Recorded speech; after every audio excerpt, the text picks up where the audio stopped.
Folks, direct your attention out to the left to show center as the C-17 begins to roll out and establish on final. As they make their final approach, the aircraft will be flying at just under 120 miles per hour. They are simulating arrival to a short airfield with hostile forces in the area. The crew will soon demonstrate the combined potential for all of the C-17's capabilities and assault landing to a combat backing. Watch, here they are from the left.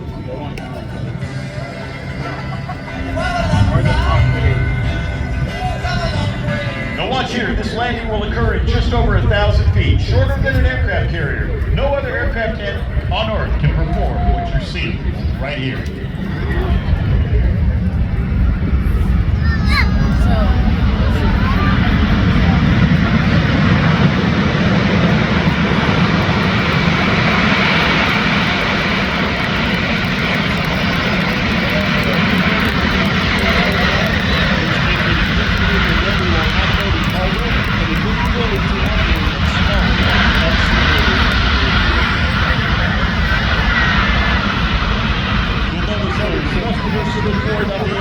You notice the cargo door open behind the landing gear on the side, where a spotter was helping the cockpit crew with the backing.